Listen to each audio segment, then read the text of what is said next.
Hello, everyone. We are back again, even though we've just come back from recording the Scooby Doo review that will go out at some point as a bonus episode. Um, Sorry, I've been completely thrown off by a dipshit by Morgan texting me. Obviously, he's not going to be part of an episode because he never is. Anyway, sorry. Uh, I am your host, as always, Peppermint 8, joined by the Obsidian Nook, aka Media, aka Pale ASMR, aka Woman, aka Wife. Oh, you're not gonna be like beautiful. No. Anyway, today we are looking at Black Dynamite, a film that Amelia failed to understand, even though I thought she would find it quite funny. Oh, I'm sorry, guys. I didn't understand this, and it really wasn't my cup of tea. So don't expect anything. Oh, she said it. Anyway, she's basically going to shut up for this entire episode. Plus, it's been a couple of days, so she's probably forgotten half of the film anyway, so, like she always does. Yes, you do. So, this film has been on my fucking to be reviewed list for a while. Even though I only got it on DVD fairly recently, it's just such a silly film and I love it. Amelia just does not understand, so. 14 years old. Despite looking like shit, and that's part of the point. It's only 14 years How did you old. find this again? I don't actually remember how I found this. I think I was just looking at like films like Scary Movie, where it's like its own film, but it's not completely a parody. I mean, it kind of is because it's a parody of all the quote as it's called blaxploitation films. My apologies, pardon me. But it's not a parody of anything specific like Scary Movie is with things like Scream and well, Scream basically, and like The Grudge and The Ring and that. Wish if you found it. I did find it on my own. I was just doing You got research. it from- I know, it's something from my father. This ain't one of our films. I keep telling him we need to watch it, but he won't. He can't be asked. Anyway, we'll get right into it. As I say, Amelia's probably just gonna colour on her phone for half the episode while I just talk shit. She just didn't get it. So, this film came out in 2009, as mentioned. I don't think it's on Netflix or anything, unfortunately. It's directed by Scott Sanders, from a screenplay made by Michael Jai White himself and Byron Mins. Michael Jai White and Byron Mins are actually in this film, so I'll talk about them when we get to it. This also, I believe, spawned an anime. I think I keep every time I Google Black Dynamite, there's some sort of like cartoon. Yeah, it aired on Adult Swim. What? It does look. Does it not look like an anime? I know the picture's shit, but it looks like an anime. It doesn't say. It just says an adult animated blaxploitation comedy TV. It doesn't say anime. But anyway, we'll get on with this. We're not on about the TV series. So, a shadowy man arrives and meets with three of his associates, and he accuses one of the men as being a rat before the rat is comically shot multiple times. A detective arrives and says that the man had a brother who would cause the city to fall into chaos if he found out he had died. Black Dynamite, the brother who was mentioned, played, of course, by Michael J. White. Jai White. I apologise if I'm pronouncing that correctly. Where they. Yeah, we'll talk about that when we get to it. So Michael Jai White, famous for he's in quite a lot of films, but there's none I've really heard of. He's been in a couple of films with people like John Malkovich, Stone Cold Steve Austin. He's in, as I say, he's in a lot, but there's nothing that really I recognise, to be honest. But I mean, he's in the 1997 Spawn movie, if that helps. But he's also known for Arrow, Mortal Kombat Legacy. He's in a lot, but nothing I've really heard of. Weirdly, he gets stressed after having an orgy with multiple women before credits roll. He arrives at Nipsey's house, kicking the door down and sending some poor old woman flying across the house. Nipsey emerges and briefly fights BD, which is how he will be referred. I'm not calling him Black Dynamite for the entire film, losing and having some of his money taken. BD goes to meet with Honeybee, who is played by Kim Whiteley. She I do recognise from something, but I can't remember. Raising Whitley, whatever that is. Next Friday. What the fuck is half of these films, honestly? I think another blaxploitation sort of film like this called Outlaw Johnny Black. I have no idea. It looks like that sort of film, which also has Michael J. White and Byron Minns in, ironically. But other than that, there's just nothing I know her from. I thought I recognised her from somewhere, but there's just nowhere where I can really see. Anyway, we'll move on. So he gives her Nipsey's money, who tells him that his nunchucks have been repaired and are waiting in his office. This is a very fucking weird film. It's bizarre. As Amita couldn't understand it, as mentioned. It's just one of those films where you just need to switch your brain off and just embrace the fucking bizarreness of it. He sits there and Honeybee speaks to him about a new drug that caused him... What? I think I meant... Wait, hang on. Which caused... I wrote this and I was quite ill at the time. That has caused, I think, her nephew to OD. I think that's what she was saying. BD suddenly stands, almost hitting the boom mic as he does, and promises that he will take... I did it again. I'll press page down. And promises that he will take the drug dealers down. BD goes to a karate dojo, which is of course located in his home, and beats several of the others in attendance, before he is interrupted by a call from his aunt, who tells him of his only brother, the rat, from earlier, Jimmy's death, and he promises to avenge him and struggles to put the phone down. I remember it, because he's trying to do it really cool, but he can't put it back on. It's hard. It's that kind of... It is a lot like Scary Movie. BD's home is suddenly raided, however he evades them and recognises the main man, O'Leary, played by Kevin Chapman. He I recognise from Sons of Anarchy. I can't remember his character, but he was Irish in that. But he is also known for a lot of low-budget looking stuff. Oh, he was known for the 2018 Slender Man movie. Oh, God. That is not a good sign. Understandably, because it's fucking Slender Man. So he recognises O'Leary from his Vietnam and CIA days, and he goes into vivid detail of a Vietnamese boy who he blew the legs off, repeatedly calling him Chinese instead of Vietnamese. O'Leary tells him that they need him and that they are worried of the carnage he recorded about their assistance. BD goes to a club where he meets an old friend, Bullhorn, who is played by Byron Minns, as mentioned, to get information on the people Jimmy was running with. He tells BD about Cream Corn, who is played by Tommy Davidson, who he swiftly confronts and chases down the street and across some rooftops. He catches up to him and interrogates him for information, where he tells him where to find a man named Chicago Wind. He goes there, finding Chicago, who is played by, forgive me, McKelty Williamson, and several of his men waiting for him.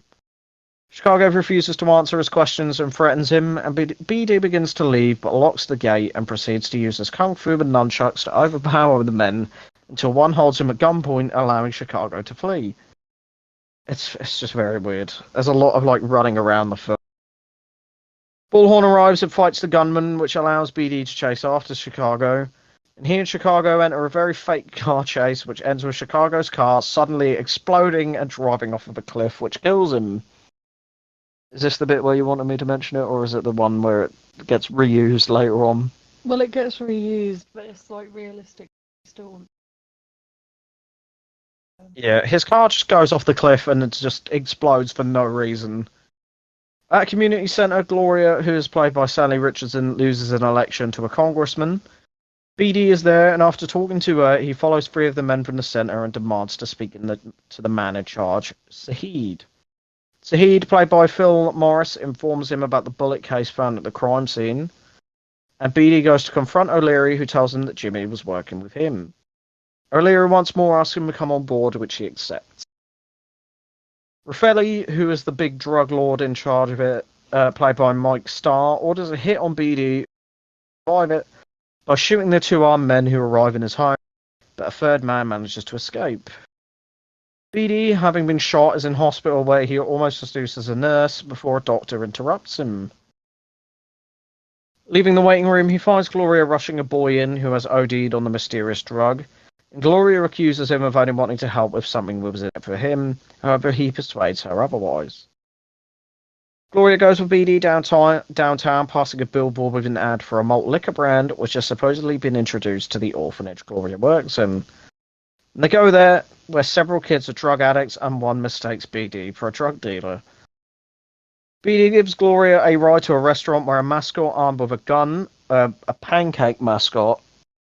It's just a dude in this big round costume. It's campy as hell. So he follows her in, armed with a gun, and is suddenly shot by BD, and more men arrive, and BD uses the mascot's body as cover as he uses his comically oversized revolver to shoot the three armed men dead. BD takes Gloria back to Honeybees for her own safety, and she gives him a kiss on the cheek and thanks him for saving her life. At a meeting, several drug dealers and pimps complain about business, just because obviously everyone's getting addicted to this suspicious drug. BD interrupts the meeting, informing them that he is declaring war on those selling drugs. And when he leaves, Greencorn informs BD that he wants to help him in return for Jimmy saving his life. Bullhorn appears out of nowhere, literally just walks out from behind a wall, there, and the three of them team up, killing many of Raffelli's men. Eventually, they chase Raffelli himself down in a helicopter with a magnet attached to it and pick him up, dropping him to his fiery death. This, once more, as mentioned, is where the scene of... Was it Chicago Wind who drove off and died? They just reuse his death, like of him just randomly exploding and rolling down a cliff. That is Chicago Wind. The congressman from earlier, who is Monroe James, played by Tucker Smallwood, is in awe at BD and his team successfully wiping smack off the streets. Yeah, just like that, they managed to just wipe drugs out, and everything's all happy as Larry.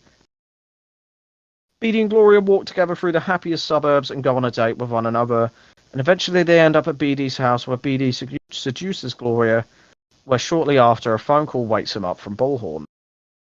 He goes to Saheed's hideout and the team will meet in order to plan an attack on some warehouses where they break in and kill several of the armed guards. Eventually capture the very racist warehouse owner at the drugs' location after BD beats him. One of Saheed's men, Gunsmoke, who is played by Buddy Lewis, injects the owner with a serum that makes him reveal something called Code Kansas. They break open some crates, finding some of the malt liquor inside, however they do not suspect anything. The team will return to a diner and somehow manage to figure out the link between snakes and ancient mythology. And somehow they eventually come to the conclusion that the malt liquor, which is called Anaconda, is able to make penises shrink. Yep, thank you for that one, snigger in the background there. Yeah. We'll get to the scene in a second. They rush to Gunsmoke's and find that his penis has shrunk already after drinking several anacondas, and Bullhorn just decides to shoot him in the head out of mercy. You get to see this tiny little shriveled up penis, and it's disgusting. And fair. I would want to be shot in there if I had a penis like that. The team get to a warehouse, and BD heads inside, finding O'Leary in charge of the operations. O'Leary holds him at gunpoint and gives the exposition, including how he ordered Jimmy's murder. BD fakes an injury before sneaking his gun out and shooting O'Leary dead. BD hears a radio call for some distant, I believe, Japanese men. Forgive me if I'm wrong. BD and the others all take a boat ride to an island which is called Kung Fu Island, because of course it is. But they suddenly have professional gear and weapons. They randomly assault and kill several of the island's guards until they end up in a warehouse where Sahid and 2 of his men are suddenly killed by one of the Japanese men, who throws several bladed weapons at them. Dr. Wu, played by Roger Yuan, emerges and confronts BD and Bullhorn and suddenly decapitates Bullhorn. Basically, it pans down to, like, neck down and then, oh look, a severed head. Like how it was in those old, like, 70s films that are like this. Wu sends his men at BD who are no match for him, and then Wu fights him until he retreats alongside one of his men. The henchman leaves to search for BD, but the man is ambushed and his eyes are suddenly poked out by BD. BD attacks Wu once more, severing his arm and beating him with it in order to get him to give up his boss.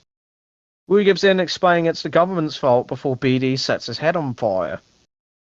Don't ask. Act 3 gets very fucking bizarre. Like, all of this, like, all of Act 1 and 2 is just, like, thrown out the window just to make up for this, like, absolute balls to the walls, like, finale. I feel like this one isn't going to be very long. I feel like it's only going to be, like, 10 minutes. Anyway, it doesn't matter. It's funny. So BD and Cream Corn take a helicopter and fly to the White House. However, an FBI agent fires a missile at the helicopter, blowing up Cream Corn. As BD falls, he shoots more guards and lands safely on the front lawn. He enters the White House, where he finds a room and instantly changes into some more groovier attire, more stereotypical of this era. When he leaves, he is ambushed by multiple agents who he overpowers and makes his way to the Oval Office.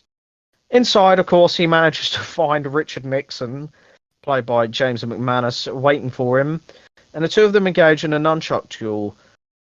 Nixon eventually grabs a gun, but the ghost of Abraham Lincoln disarms him, allowing BD to blackmail Nixon into treating black people better.